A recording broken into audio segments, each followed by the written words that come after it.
सीवान देश रत्न डॉक्टर राजेंद्र प्रसाद की जन्मस्थली है। यहीं के जीरादेई में महान स्वतंत्रता सेनानी और देश के पहले राष्ट्रपति डॉक्टर राजेंद्र प्रसाद का जन्म हुआ था।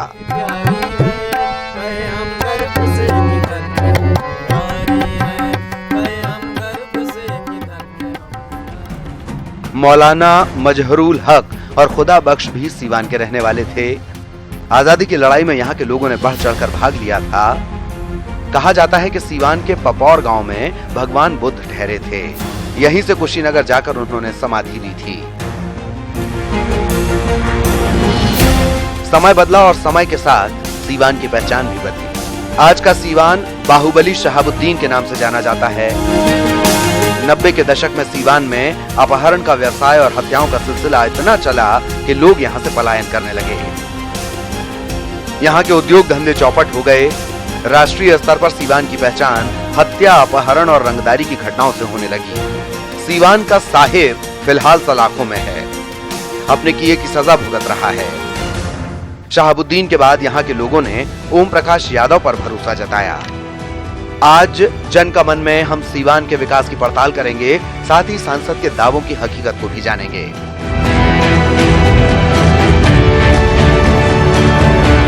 जन का मन कार्यक्रम में हम आप पहुंचे हैं सीवान।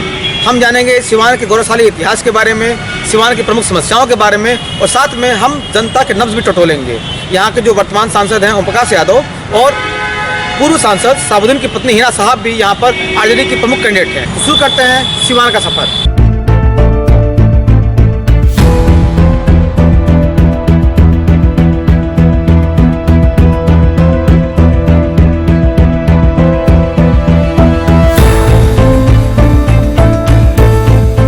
सीवान लोकसभा क्षेत्र की मिट्टी काफी उपजाऊ है। यहाँ के लोगों का मुख्य पेशा खेती है। धान गेहूं के अलावा गन्ने की खेती होती है। खेती पर आधारित उद्योग यहाँ फले फूले। सीवान में 3 चीनी मिल, 1 सुता मिल और 1 हथकरघा मिल थी जो सालों से बंद है। 2014 में जब मोदी की लहर चली तो यहाँ के लोगों को उम्मीद जागी थी कि बंद उद्योग फिर खुलेंगे। स्थानीय लोगों को घर में रोजगार मिलेगा, हजारों बेबस मजदूरों को काम मिलेगा। लेकिन बीते 5 सालों में इस लोकसभा क्षेत्र में कोई नया उद्योग नहीं लगा। पलायन और बेरोजगारी की समस्या जस की तस है। इस लोकसभा चुनाव में लॉ एंड ऑर्डर और डेवलपमेंट के साथ चीनी और सुता मिल को चालू करने का मुद्दा भी जोर पकड़ेगा। देखिए, जहाँ तक अगर सीवान की बात की जाए तो सीवान का सबसे बड़ा एक अपराध रहा है। उसके बाद विकास।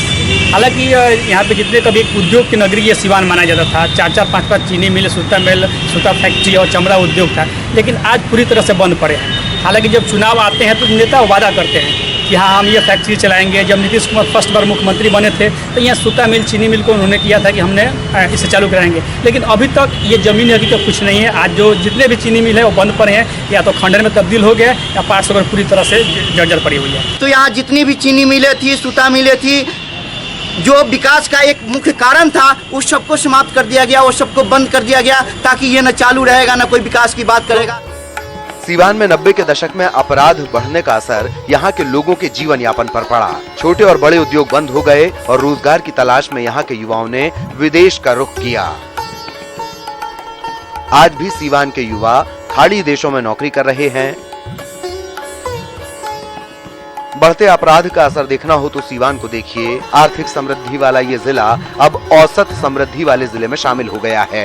यहाँ बेरोजगारी, किसानों की समस्या और बुनियादी सुविधाओं का घोर अभाव है। विकास के कई मायनों में दूसरे जिलों से पीछे रह गया है सीवान। आम जनता के पास और युवाओं के पास बेरोजगारी है और इसे दूर करने का उपाय करना चाहिए। केंद्र सरकार को एक नीतिगत फैसला लेना चाहिए और रोड मैप बना के युवा और किसान, क्योंकि भारत कृषि प्रधान देश है और यहाँ की आबादी भी 65% एबव 65% युवा है, इसलिए युवाओं पर और किसान पर केंद्रित रह के कोई ना कोई रोड मैप बना के और निश्चित तौर पर इन लोगों के विकास के लिए ये लोग समाज की मुख्य धारा से जुड़ सकें। इसके लिए सरकार को नीतिगत कार्य करना चाहिए। सीवान में कोई इंडस्ट्रीज नहीं है, जबकि किसी भी सिटी के, किसी भी मुल्क के डेवलपमेंट के लिए वहाँ आप जब तक इंडस्ट्री बेस नहीं देंगे, कुछ प्रोडक्शन का काम नहीं करेंगे तो फिर वो काम नहीं हुआ करता है। केवल हम बेरोजगारी भत्ता दे दें तो इससे हम लोगों को अपंग बना रहे हैं। जब तक खुद का मेरा कुछ यूनिट नहीं होगा, पूरे 10-12 साल के शासनकाल में कोई इंडस्ट्री नहीं, एक सुई की भी फैक्ट्री नहीं लगी। लॉ एंड ऑर्डर की बात आप देख रहे हैं, रोज हत्या हो रही है, रोज डकैती हो रहा है, नहीं तो इस एंगल से हम बिहार के डेवलपमेंट की बहुत बड़ी बात नहीं कर सकते।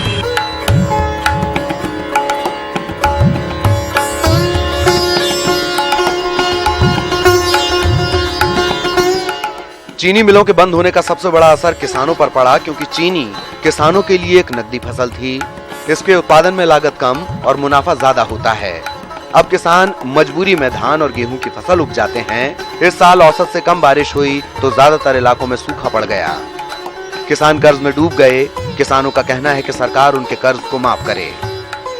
आगामी चुनाव के लिए सरकार जो है वो अपेक्षित किसानों को लाभ देते हुए एकमात्र हमारी आत्मा की पुकार है कि हम लोग जितना मेहनत कश आदमी है, जितना संघर्ष के साथ खेती बाड़ी करते हैं, वो सुखाड़ होने से काफी क्षतिग्रस्त हम लोग हैं। इसलिए इस चुनाव में हमारी मांग अपेक्षित लाभ किसानों को देते हुए सरकार से कर्ज माफी के लिए हुई। बदहाली और बदनामी के दौर से गुजर रहे सीवान ने 2009 में निर्दलीय ओम प्रकाश यादव को अपना प्रतिनिधि चुना। ओम प्रकाश यादव से इलाके के लोगों को काफी उम्मीदें थीं। 2014 में भी यहां के लोगों ने ओम प्रकाश यादव को अपना प्रतिनिधि चुना। लगातार 10 साल से ओम प्रकाश यादव यहां के सांसद हैं। इस तरह से आपने देखा कि क्या है जनता की उम्मीदें और जो सिवान की प्रमुख समस्याएं हैं, इनको लेकर जनता क्या सोचती है। तो अब हम आए हैं सिवान के सांसद ओम प्रकाश यादव के पास और हम जानने की कोशिश करेंगे कि क्या है इनके दावे और कितने अपने दावों के ऊपर खरा उतरते हैं।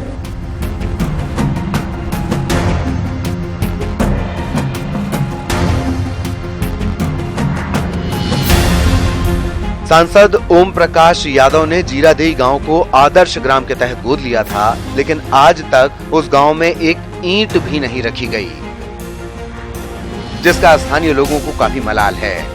जीरादेई गांव के पिछड़ेपन ने सांसद के विरोधियों को बैठे बिठाए एक मुद्दा दे दिया। लेकिन माननीय सांसद महोदय ने एक ऐसा कोई मॉडल सिवान को नहीं दिया है कि वह यह बताने का कार्य करेंगे आने वाले समय में लोकसभा के चुनाव में हमने सिवान के आवाम के लिए एक मॉडल दिया है। दूसरा चीज कि उन्होंने देश रत्न डॉक्टर राजेंद्र प्रसाद की धरती प्रधानमंत्री आदर्श ग्राम योजना के तहत गोद लिया। अब आप देखिए कि जो व्यक्ति देश रत्न डॉक्टर राजेंद्र प्रसाद की धरती को गोद लिया सांसद आदर्श ग्राम योजना के तहत, और नतीजा जान ले कि उस गांव में आज तक एक भी कोई नया कार्य नहीं हुआ है सांसद आदर्श ग्राम योजना के तहत। इससे बड़ा विडंबना हमारे सिवान के लिए और कोई हो ही नहीं सकता है। सिवान में करीब 15 साल तक बाहुबली मोहम्मद शहाबुद्दीन का दबदबा रहा। शहाबुद्दीन ने 1996 से लगातार 4 बार सिवान से लोकसभा चुनाव जीता। चर्चित तेजाब कांड में उम्र कैद की सजा होने के बाद 2009 और 2014 में ओम प्रकाश यादव यहां से चुनाव जीते। 2014 में ओम प्रकाश यादव बीजेपी के टिकट पर जीते। दोनों चुनाव में ओम प्रकाश यादव ने शहाबुद्दीन की पत्नी हिना शहाब को हराया। ओम प्रकाश यादव का कहना है कि अपराध और अपराधी से सीवान को निजात दिलाना ही उनका मुख्य मकसद रहा, जिसमें वो काफी हद तक सफल रहे। लोकसभा का चुनाव राष्ट्रीय मुद्दे पर होते हैं और स्थानीय मुद्दे जहाँ तक हैं, यहाँ का मुद्दा रहा है अपराध और अपराधी। तो यहाँ की जनता से निजात दिलाने के लिए, अपराधियों से निजात दिलाने के लिए हमारे जिला प्रशासन और काफ़ी सक्रिय भूमिका निभा रहा है। आपराधिक घटनाएं जब घटती है तो निश्चित रूप से कार्रवाई होती है, अपराध करने वाले लोगों को जेल जाना पड़ता है। सीवान सांसद ओम प्रकाश यादव की दिसंबर 2018 तक लोकसभा में उपस्थिति 85% रही। इस दौरान 33 डिबेट में भाग लिया, 398 सवाल पूछे और 28 प्राइवेट मेंबर बिल भी लाए। ये आंकड़े बता रहे हैं कि ओम प्रकाश यादव लोकसभा में काफी एक्टिव रहे। सांसद का दावा है कि उन्होंने हर गांव को पक्की सड़क से जोड़ा, मैरवा में एक अस्पताल की स्वीकृति दिलाई, हाजीपुर छपरा 4 लेन सड़क और छपरा सीवान NH की स्वीकृति दिलाई। साथ ही सीवान डाकघर में पासपोर्ट कार्यालय खुलवाया। सांसद निधि से इलाके के विकास के काम करवाए।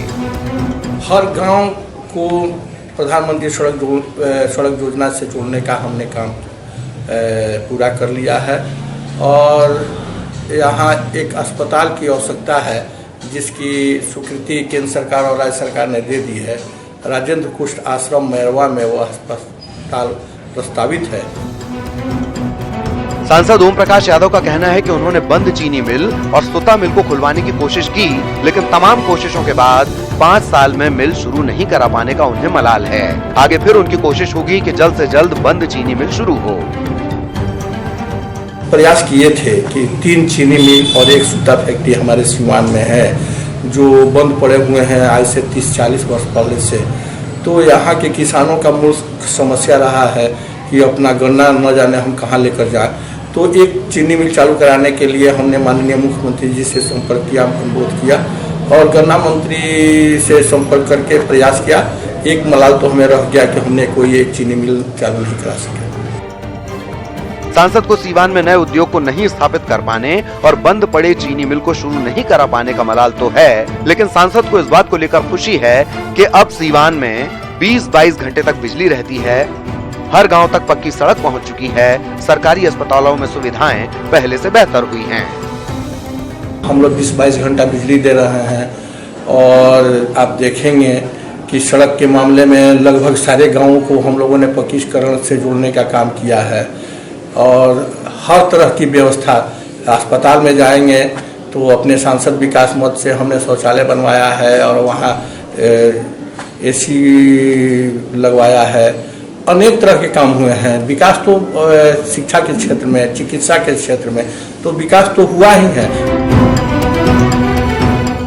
ओम प्रकाश यादव एक बार फिर 2019 में ताल ठोकने के लिए तैयार हैं। इस बार भी वो इलाके को अपराध मुक्त बनाने और विकास के मुद्दे के साथ जनता के बीच जाने की बात कह रहे हैं।